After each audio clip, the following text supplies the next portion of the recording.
It's time for Sustainable Living with Glenn Boblitz, the show that helps you be prepared to care for your family regardless of the circumstances that may come your way.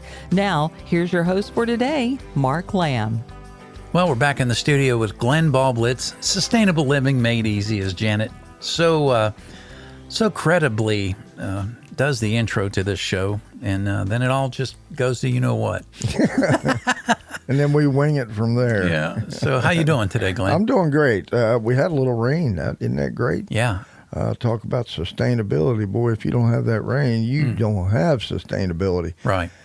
Everybody I know is talking about heat and how dry it is, blah, blah, blah. And this weekend, we just had some fabulous rains. Not too often people get happy about rain, but if you're a gardener or have a good crop going out in the field, or hay, even good farmers out there, just doing a dance because it's got hay. Yeah, absolutely. And they've been talking about shortages for hay for 2 months. They knew it was coming, but that was a good rain. Thank you, Lord. Yeah, amen. So we're gonna talk about just people are separating themselves because this thing's gotten ugly and I think they're tired of the chaos, and they're just cutting themselves off, which is a mistake, because you're going to need everybody. Yeah. Especially your inner circle, the people you can depend on, the people you count on, in a crisis. Mm-hmm. And then the people you count on just to help you out, that you may be helping them out also. Mm-hmm. So that I refer to that as my inner circle. My inner circle has a few trusted people in it, and trusted families that we're really pushing to make sure that they are secure, because that is part of my security also, is knowing that I have some backup people if I need it. Mm-hmm. And believe me, we're all going to need it. Yeah. Just the way the economy's looking and the Hormuz, shit show. Didn't mean to say that, but that's what it is. Yeah. It is just, it's just indescribable how crazy they are over there, and our own government too. So I'm not sure which side's the worst, but yeah, we know which side's worse. We're in some crap here, so pulling away from people and your inner circle and even your outer circle is not smart right now, folks. This is when you need to make sure that those alliances are steadfast. Your outer circle being people that's not necessarily family or people you invite over for dinner, but they're the guys down the road who can fix anything. You know him. Yeah. In my little neighborhood, that is me. Right. So you are the guy. Yeah, I am the Mr. Fix-It on my road and my little circle.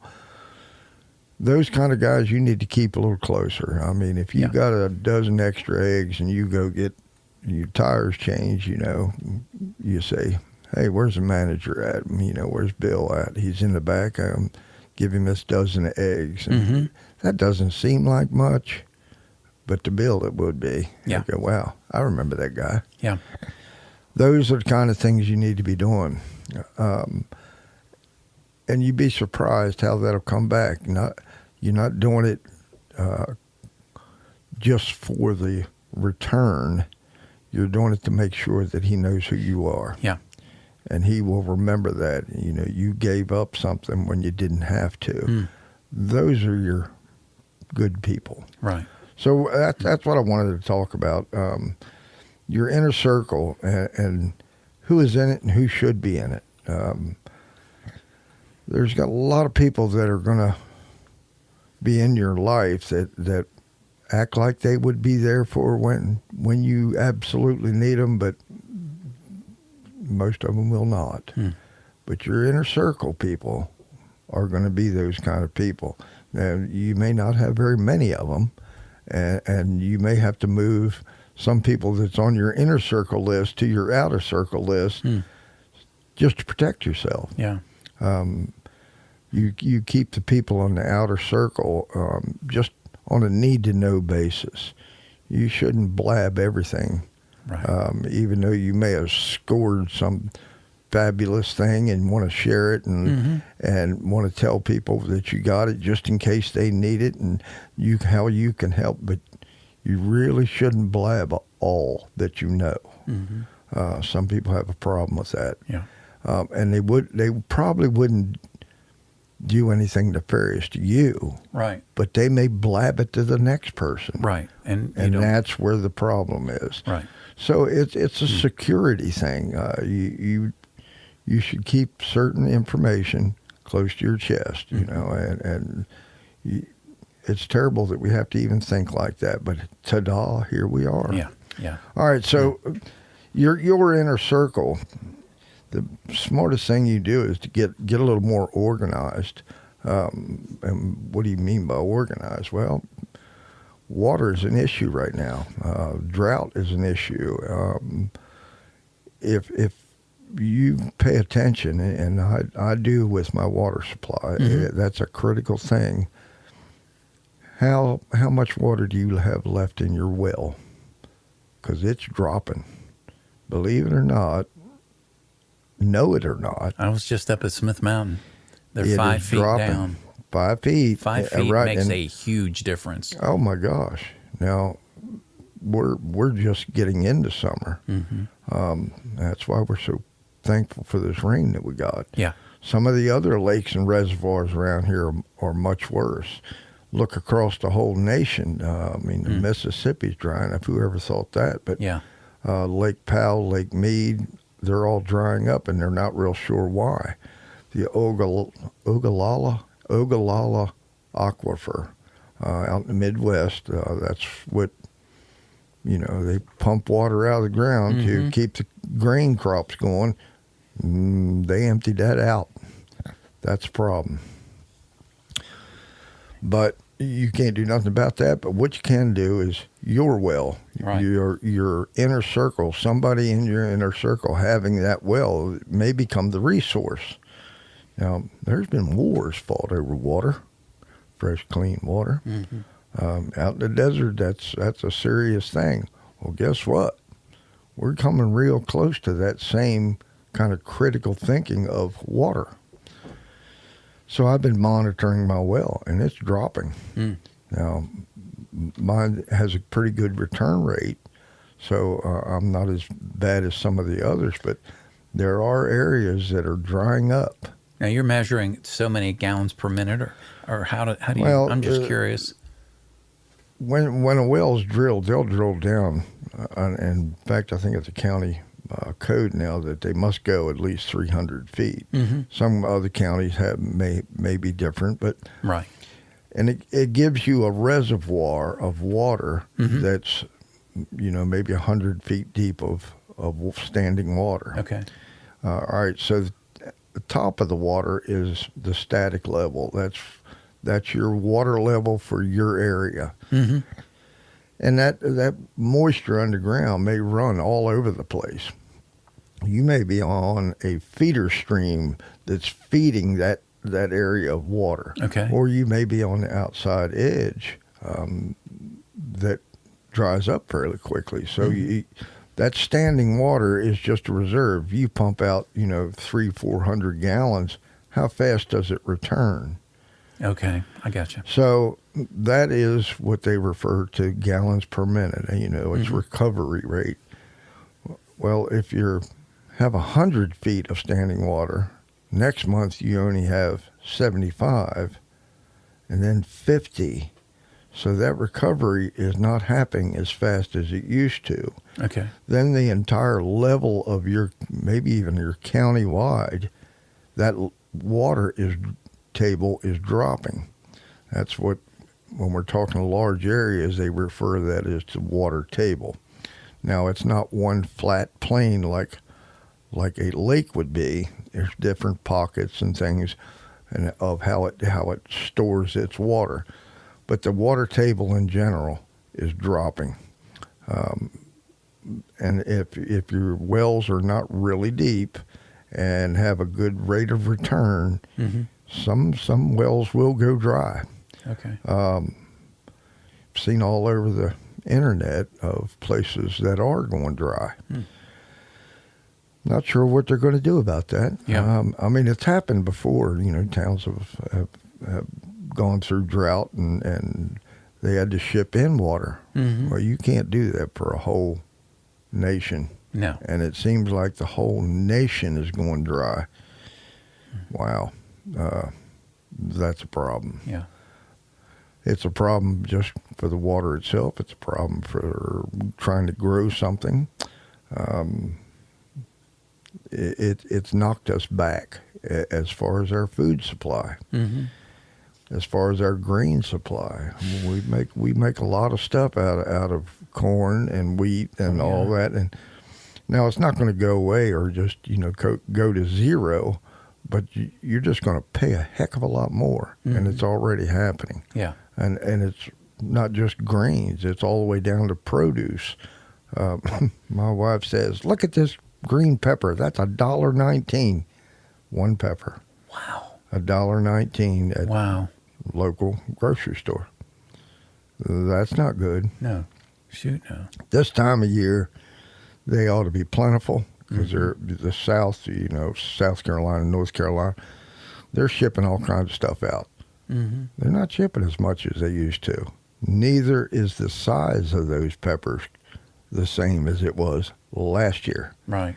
So you're paying $1.19 for a smaller pepper that you probably paid at this time of year, 99 cents or 50 cents. It's just a bad year for food production. That ain't good. Now we're talking about water. Yeah. A lack of water. You can do with that a lot of things. Water's not one of them. Right. So, water everywhere, not a drop to drink. So having a supply stored back may be extremely beneficial to you. 55-gallon drum. If your well goes dry, I mean, you're out of the house. Unless you can find a way to replace that, you will leave your house and go find that water. You may have to buy a couple water barrels and keep them on stock, but you're definitely not going to be taking a 40-minute shower now, are you? Things will change. Yeah, sure. I didn't think that the water tables would fall as fast as they have, but here we are. I just thought I'd check on it just to make sure, and it was not a good finding when I seen the water table drop that much on my well. Right. So that's why I'm trying to pass this on. This is what I'm talking about, getting organized. Find out who you in your inner circle is vulnerable when it comes to water.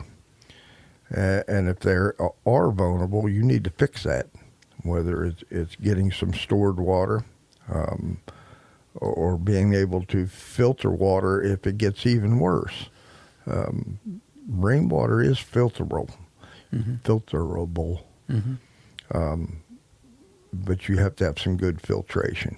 You just can't drink water off your roof. You're going to get sick. There's all kinds of bacteria in the air and blah, blah, blah. We've talked about this 100 times. Right. But you better be set up for it. So when you do get a rain like this, you can capture a lot of water. 1,000 square foot house, I think it's an 1/8 inch, 1/4 inch of rain, and that's 155 gallons of water. That's a lot of water. That's a heck of a lot. Yeah, so if you just let it run out on the ground, you just made a huge mistake. Nothing else, put the barrels out there to catch water to put on your garden. Right. To take some of the stress off of your well. So that's a good thing. Just having the ability to capture water when it's free. Town water, that's a little different. thank goodness that my county has just expanded some of their reservoirs of water. They put another big tank in because they seen it coming too. So, thankfully our county had looked ahead a little bit and did that. Yeah. Using our tax money, but Right. okay, if we can That's a still good supply, use. Finally. of all the things that they've blown money on, Sure. Yeah. having a good water supply, I'm not going to complain too much about. Other than the total cost of that thing was astronomical, but it's important. So okay, some things you got to bite the bullet on. Yeah. But your little inner circle better have that system set up where either you're sharing water, sharing a well, storing water, whatever it takes to keep your people in their home. It would be extremely smart. Yeah. So water first almost always. Food supply, of course, falls right in behind it. Same reasons. Sharing that ability to either produce water or produce food. That's what your inner circle should be thinking about. Actually, the food supply is getting thinner. We just don't notice it because it's so slow. But it is. Things on the shelf are not showing back up regularly in these big box stores. I've got a friend who works the produce, and he says, we didn't get 3 trucks last week. Missing 3 trucks. That's a Not lot. because of drivers, not because of fuel. Right. It's because of product. This product was redistributed among all the stores. And when you do that over and over again, you go, okay, that we've reduced the amount of tons of food that we shipped this week by 3 trucks. Yeah. Wow, that's a lot. That's noticeable. So they know just from the inventory control systems that they run that not everybody's going to get this amount. Right. Not everybody's going to get this product this week. And that's what they're doing. They're just shuffling things around so the shelves don't look empty. And if you notice, they're pulling all the products to the front. Yep. They've always done that. Yeah. But there's not a lot behind it anymore. Right. Okay, well, that tells you that something's going on. Yeah. Now, that's not fear-mongering here. I'm just telling you, a lot of it is tied to trucking. A lot of it is tied to the oil industry. A lot of it's tied just to the weather and this El Nino that's come in, and it really hasn't hit yet. We're starting to see some of the effects of it, sure. My point is water and food, and then communications. If we lose power because of these storms, and some of these storms are getting pretty horrendous around the world too, it's not just us. This El Nino affects the entire world when it happens. Yeah, we have that big bright red line that you see off the coast of California that shows the water being blah, blah, blah, but it affects all oceanic movements. When that happens, it does some crazy stuff to the upper atmosphere and creates these heavy storms that are coming. So it's a high possibility we'll lose power. It's also a high possibility that they can't get to us fast enough or fast as they used to. Supply chains just dwindling.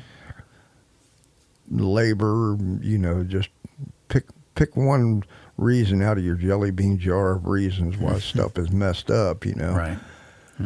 So you need to be prepared just to endure through a time period of some chaos, whether it's Civil War chaos is one thing. I'm just talking about chaos of no green peppers this week. Okay, that's a very small chaos. Right. From that all the way up to something crazy. And storms tend to do crazy when they come through. I mean, if you're out of power for a week, your life just changed. But what if it's a month?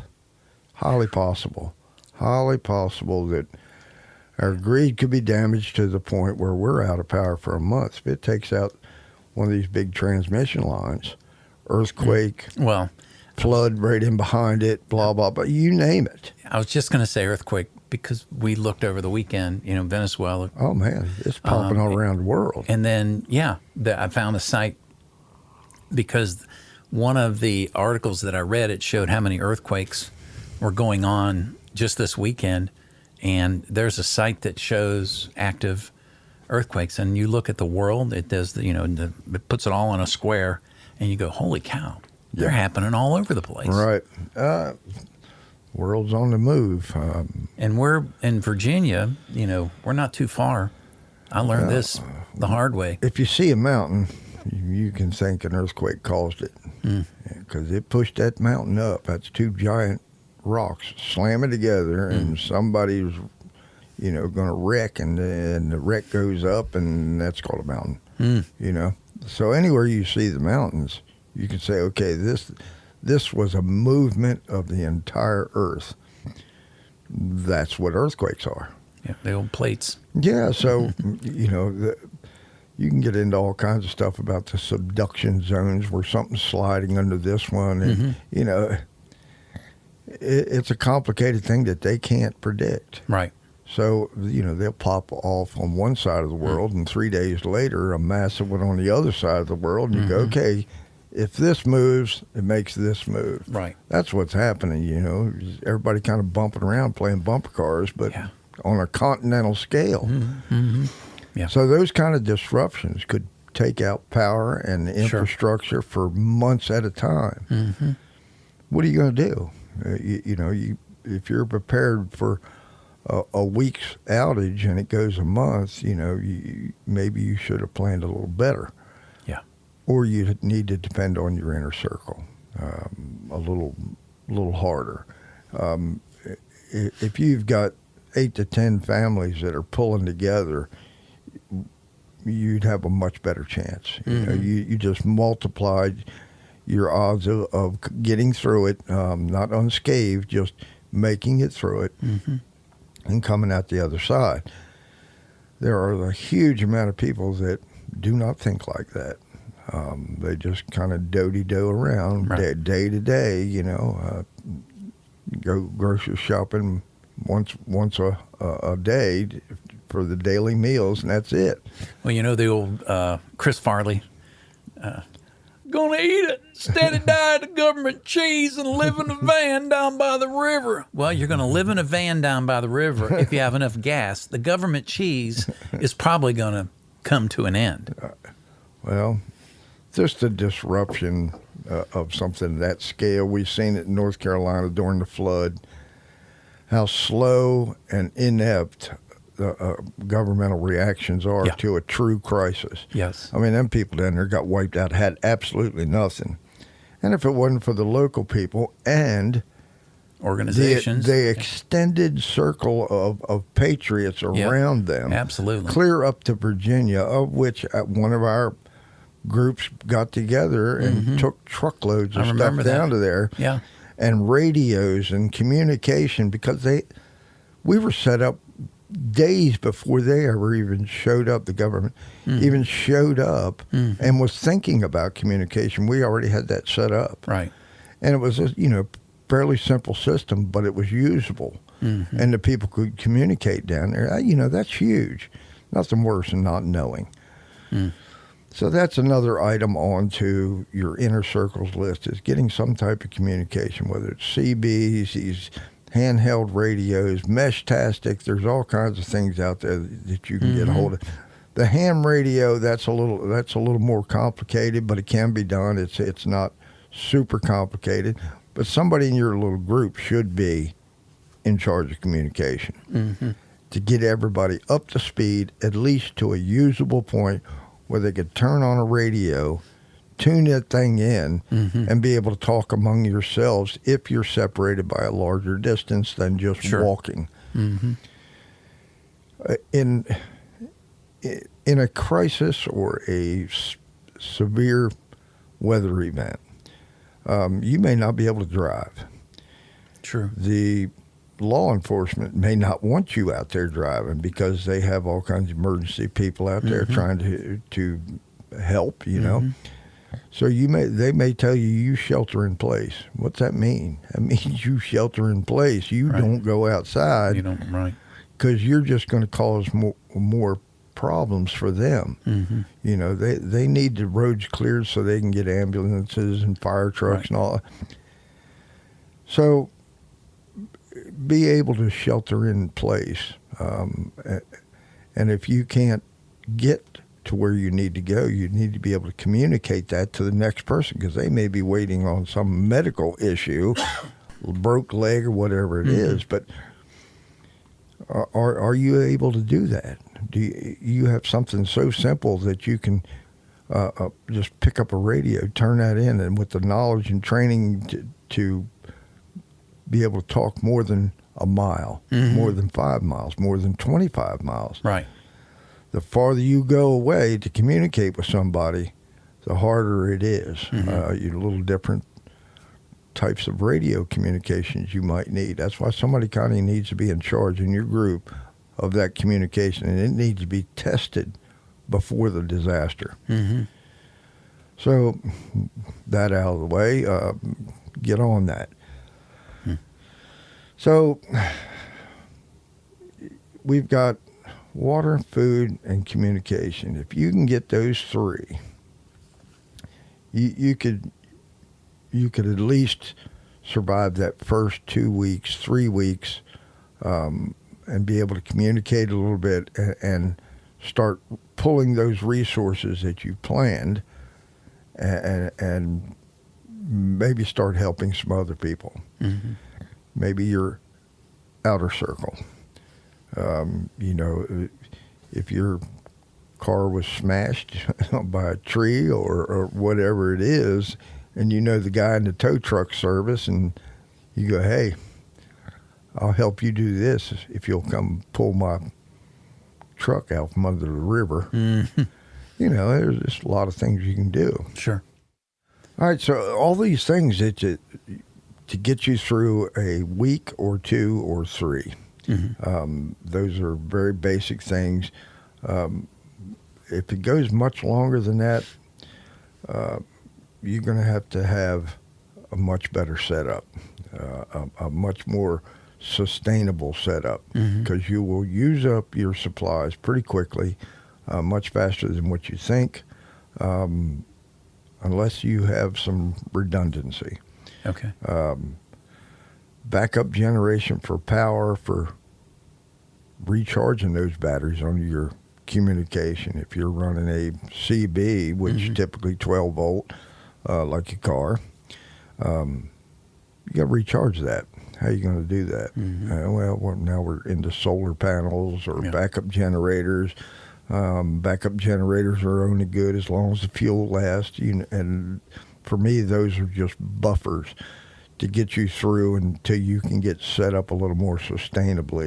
You know, so a solar panel is a good idea, not to run refrigeration or anything like that. I'm talking just very primitive use of a battery. And for me, that would be radios and maybe some lights, because it's going to get dark. Right. No power. It gets dark. Sun goes down, it's dark. Then what? All right, well, lighting. The old-time hurricane lamps, kerosene lamps, they do real well. We'll say anything that has a liquid fuel that burns and you bring it into your house, you just brought in a threat, threat to your house. So if you have kids in there, you're going to have a little talk with your kids and make sure they fully understand they are not to mess with that. You know, you dump out one of them kerosene lanterns and you burn your town down pretty quick, because it's just hot fuel because it's been burning for an hour or so, and then it gets knocked over and the glass breaks, and oh man, now we're in trouble.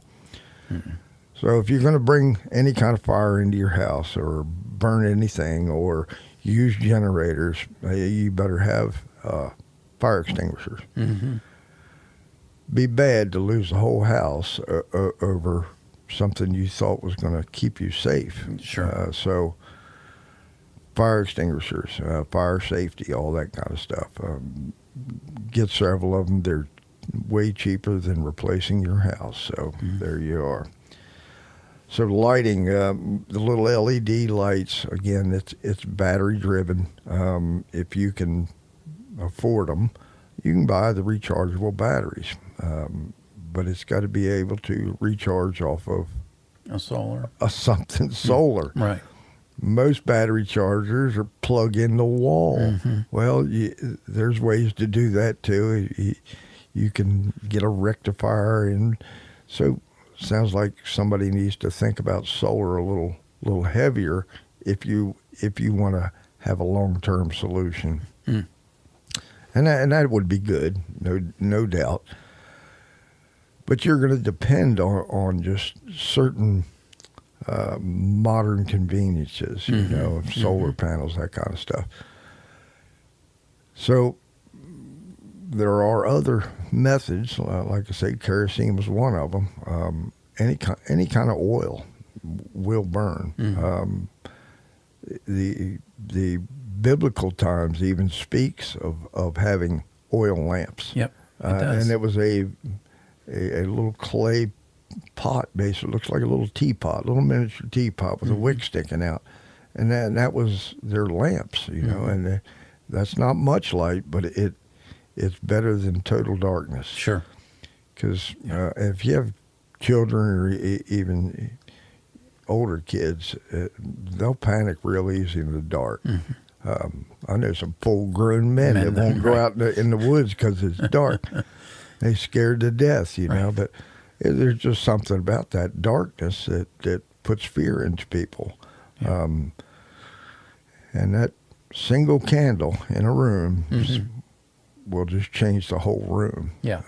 If you don't believe me, just get a bunch of people together and put one candle in there and then blow it out. Right. First, there's an instant silence, and then it's instant chaos. So having the ability to just light up a room enough to get people organized, and then get your butt to bed, because you're going to be going to bed with the chickens. Sure. So there's a lot to think about, and over the past 5 years of doing this show, I've run through all these things, but we're getting to the crescendo here where I'm seeing this is a high possibility we could need it tomorrow. Weather for sure. This El Nino, I'm keeping an eye on every storm that brews in the south. Now we're getting them out of the north, and anything comes out of a nor'easter, you've heard that, is nasty. We got lucky and got just rain out of it, but it could have been much worse, Sure. But it's different, and that's what the problem is. It could go from just a tropical depression to some really mean storm with that much energy in that water. And that's what the whole problem here is. That stored energy of heat will transfer into some atmospheric energy, and that's why we're having all these tornadoes and all that kind of stuff out in the Midwest. It's going to get bad. So be prepared for all the storms that life throws at you. Right, sure. And the more organized your little group is, your inner circle is, the better chance you have of making through it. I'm not going to beat on too much more stuff, but we'll go through a couple of them. You're going to have some type of alternative cooking. It's hard to eat a dried bean if you can't cook that bean, so you need to be thinking about that. Sanitation, if there's no water and no way to get more water other than for drinking, because it's laborious, your bathrooms may not work. If you're on town water, they're definitely not going to flush. all those kind of things. So you need to be having a secondary plan. Now, if it's 3 or 4 days, you can come up with your own ideas, little porta-johns Sure. that they do. The military had bucket brigades back Lowe's then. bucket. Yeah, the Lowe's bucket. Probably the best use for that bucket. They used to be good, but they're not anymore. This brought to you by Home Depot. Yeah. Washing and bathing. You need to keep yourself clean. Mm-hmm. Obviously, you're not going to take your clean drinking water, filtered water, and take a bath in it. But you can take a bath in rainwater. Mm-hmm. That's fact. Women like soft hair. Waste disposal. If you have a week's worth of trash is one thing. If you have a month's worth of trash, now you may have rats too. Now we're talking about a whole nother problem. Geez, yeah. So thinking about disposal of waste, and that could go into a deep subject, but just think that through. You need to have a way to dispose of your garbage or waste or anything that could cause problems, rodents-wise or bacteria-wise. So that's sanitation. Security and safety. If we lose power for a month, people are going to get kind of crazy because they don't have any water. Right. People do stupid things when they're desperate. Yep. People do stupid things when they're elected, much less desperate. So I'm just saying, people will not be making the wisest decisions. And if you're the only one that is running a generator after a month, you're going to draw attention. That's a whole nother subject on security of running generators and lights. If you still have light and the whole county is in the dark, you're going to be attracting a lot of people. During World War II, they had blackout curtains because they didn't want to be bombed. There's a reason for that. So light attracts people. So you might want to consider these kind of things. I talked about fire extinguishers for safety wise. Basic medical supplies. If you're going to be stumbling around in the dark with a candle for light, you're going to stump your toe, you're going to fall down the steps, you're going to hit your head on something. You got to be able to bandage yourself up because everybody else is not going to come to help you. There's no one going to come save you. There's not going to be anyone that's going to be able to send an ambulance over to get you. It's just crap hit the fan or chaos has so been so devastating to your little town that can't get to everybody. Well, no sense in bleeding to death if you can't fix yourself. Right. If you've learned it in a first aid class to how to put it on a tourniquet, at least you could save yourself. Yeah. Or just bandage up a pretty severe cut and keep it clean. Right. And have it a little bit of antibiotics, depending on how dirty your cut was. All these things, they're so simple sounding, and we take them for granted, but don't take this stuff for granted anymore. Our world has changed. It's not the same, and you probably ought to be ready for it. Just Mother Nature's, I don't know whether she's mad at us or God's decided to wipe us all out. It's hard to tell, but I think it's coming. Yeah. Don't want to get into the guns and ammo part. If you haven't figured that out by now, I suggest you start. And that's as much as I want to say about that because it's just too deep a subject. Lights not only help you inside, they help you outside. And these little solar lights, they're fairly cheap. Anybody that has bad intent come into your place.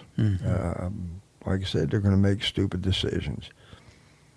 If a solar light pops on and puts them in the light in the middle of the nighttime, they will leave and go to your neighbor. Right.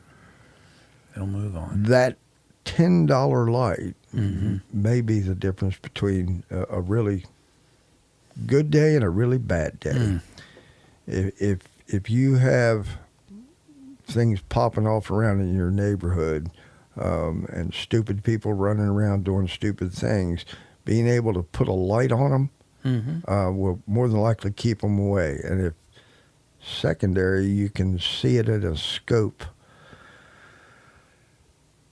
Driveway alarms, without an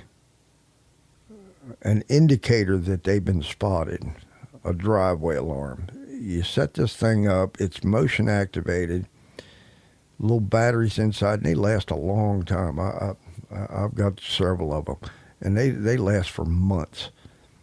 When someone passes in front of it, it lets me know. Right. With a certain chime or tone. Right. I know where they're coming in, or somebody's coming in the driveway or the lower. They're coming up through the field. They're coming through my garden, depending on what that little tone goes off. Now, yes, you do have false signals sometimes. Yeah. The goose walks by. Right. And you right. go, Exactly. flipping gooses in the garden. Right. But to be able to have forewarning on anything is a good thing, and they're not that expensive. And if you don't have 30 people, surrounding your property with armed guards when it gets really crazy, how are you going to protect it? Well, maybe you don't need that many, as if you can have a warning that somebody's coming. That's another good reason to have communications.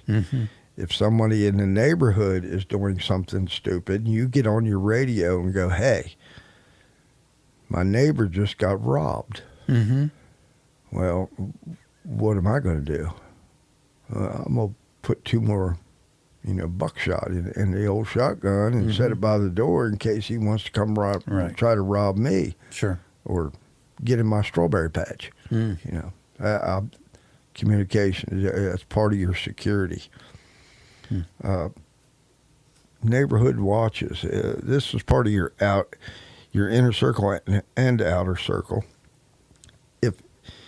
Even if they're not in your close-knit inner circle, and they're just in your outer circle, they're good people, they're just in your neighborhood, you may not know them well, just go through. When you start to see things pop off like these storms have been, just go make a walk-around call one evening. Hey, are you all right if you lose? You have just generator, wellness check. That kind of thing. And it does 2 things for me. One, I've learned which neighbors are not the best and which neighbors are. It's just as important to know who the bad ones are also. If you're offering to look out for them and their family, even if they are a bad person, it may change their mind of being a bad person towards you. Or you just told on yourself. How much information would you let out to that person? You'd be stupid to let out, I've got generators, enough gas to run me for a year and a half. You wouldn't say that kind of stuff. So you would know who is who. And if a guy that is bad like that starts showing up around your farm, you can pretty much guess why he's there. Right. That's to your advantage.